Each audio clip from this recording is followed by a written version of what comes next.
halkani waa taar TV daawada ku soo dhawaada barnaamijkeennii wax weydiin ogaal ka sheegne waa warkeennii labaad ee xogaha tabaqdhoonka ee naga soo gaadhaya dalka Turkiga ayaa ku warramaya inay sii korodhay isla jeerkaasna ay sii leeblaxaasatay waxyeeladii uu geystay dhulgariirkii shalay gabaldhicii ku soo tusceliyey koonfurta dalka Turkiga. wararka ayaa sheegaya in dhulxadrayntan cusubi ay soo waldaamisay geerida 10 qof oo madax madow halka ay qoomo kale soo gaadheen 300 oo kale. dowladda Turkiga ayaa bitisay in dhulxadrayntan ay ka tamar yaray tii 6 bishii hore ee dalkaasi ku dayaantay, taasoo ay ku qurbaxeen in ka badan 46 qof oo madax madow. dhulgariirkan shalay dhacay ayaa sidoo kale la bitinaya in laga dareemay meelo aad u durugsan, kuwaasoo ay ka mid ahaayeen wadamada Falastiin, Urdun iyo weliba Lebnaan. docda kale xukuumadda Ankara ayaa ku warantay in gebi ahaanba la soo afmeeray baadigoobka foolkii koowaad ee dhulgariirkii halkaasi ka dhacay, tiyo baajintiisa la waday 20 caanamaal, kuwaasoo la soo dhaafay waxaana weli dalkaasi ku sii qulqulaya gurmadka iyo weliba dadka ka qayb qaadanaya soo samata bixinta dadka halkaasi uu dhulku kula xadreeyey.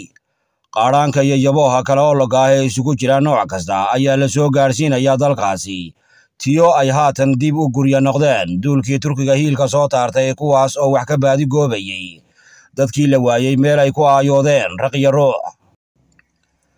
isaguna tumaalka qoortiisu caddaatay ee Vladimir Putin oo dharaartii maanta ahayd isa soo galluubay meel hadhqoodaal lahayd oo ku taalla dergadda uu ka bateriyo ayaa kula baxsaday reer Bogox.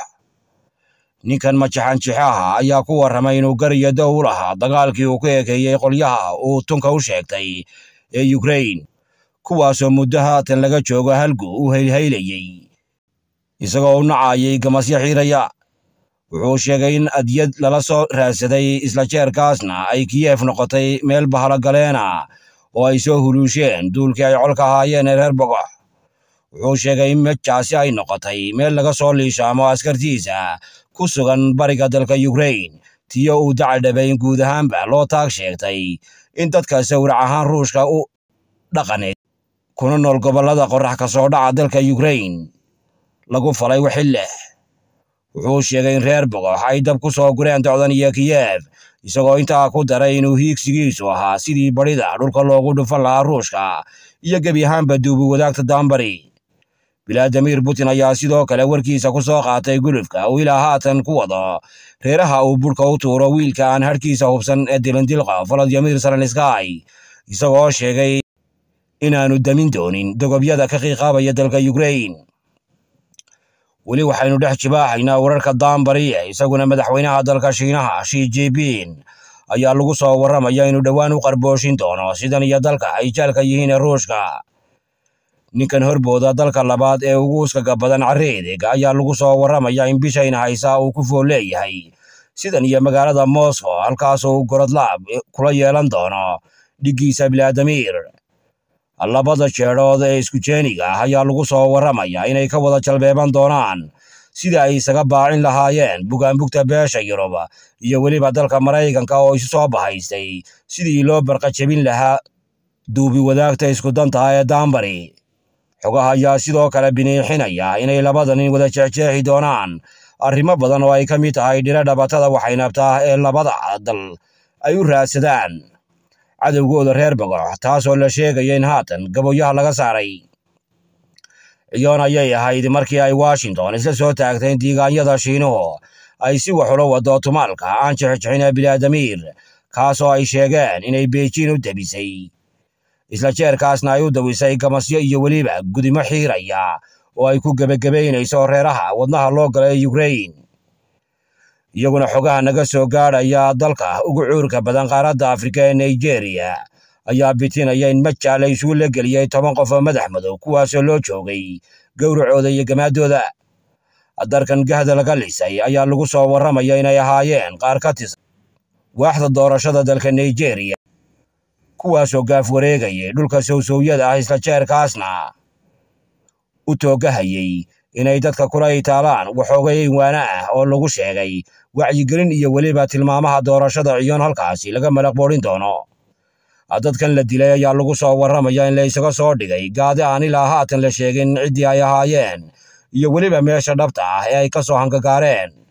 dalka Nigeria oo gugan laga qabanayo doorasho lagu doorin doono ku-xushaga haatan fadhiya ayaa lagu soo warramayaa inay qoobka haatan la huluulatay qaasa wasalal taagtiisa leh tiyo la biniixinayo in qolyaha Boko Haram ay sii afarqaadeen howlihii unuungoynta ahaa ee mejja ka wadeen.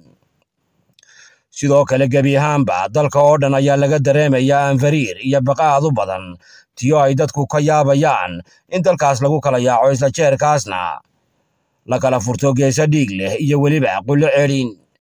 iyaguna wararka isla Afrika laga helayo ayaa sheegaya in gebi ahaanba qaaradda guduudan laga waayay wax dameer ah oo ceelka lagaga soo dhaansado tiyo lagu soo warramayo in dameero wixii loo ogaa ay dadasheen duulka indhaha shuqubaha leh Shiinaha kuwaasoo la bitiyay inay haragga dameeraha migdiyaan isla jeerkaasna ay ka sameeyaan daawooyinka la isku baanto gaar ahaana kuwa lagula itaalo duulka ka cabanaya dhinaca madax xanuunka. wararka ayaa sheegaya in Shiinuhu Afrika ka daldashay in ka badan 150 milyan oo dameer ah kuwaasoo gamta u joogsaday wixii dameer sancad ku dhaqna qaaradda Afrika. meelaha ay duulka indhaha yaryari nagta ka dhigeen ayaa lagu soo warramaya inay ka mid yihiin dalalka Namibia, Zambia iyo weliba Nigeria.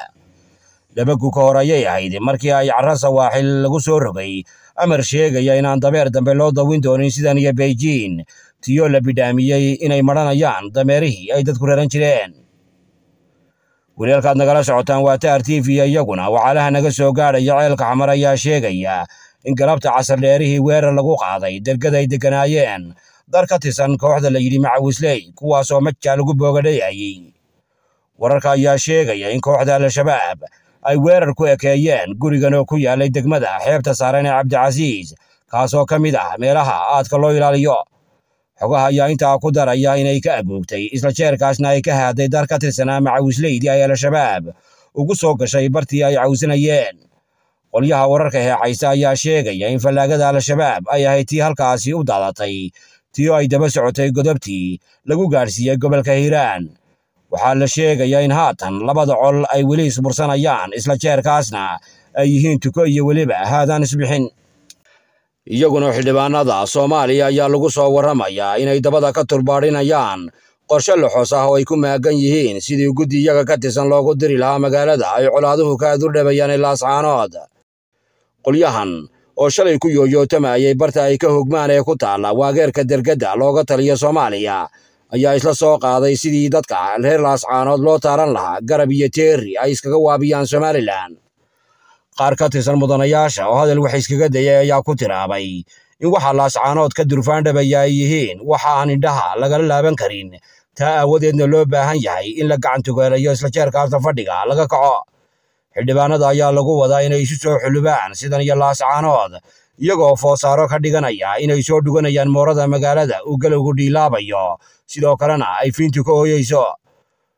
ugu dambayntii wararka qaar ayaa sheegaya inay wadaan waxoogay daawacaal ah halka qaarna ay bitinayaan inayba soo dawdabi doonaan dab iyo baarood lagu sii hurinayo dagaalka aan ilaa hadda la ogeyn halka laga soo biyeeyey.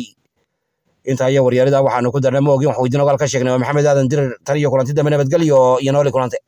boqocadda daawada ee Daarul Cilaaj waxay ka dabiibaysaa eebba caafimaadka haya xanuunada kala ah daaweynta sixirka junuudaha musabiyaanka isha qaybaheeda kala duwan faaliga babaasiirta oo lagu daweynayo kitaabka Quraanka Kariimka iyo sunnaha rasuulka oo ay dheer tahay daawada dhaqanka. waxaa kugu diyaaraha Daarul Cilaaj Sheekh Cabdi Mahad Faarax Cawad wayna xidhan tahay qaybtii ku taalay xaafadda Jigjigeer. Daarul Cilaaj waxa uu iminka ku yaala xaafadda Barka gaar ahaan agagaarka Cumar Jaajuur. wixii faahfaahin dheeraad ah kala xidhiidh aleynada shaashada kaaga muuqda.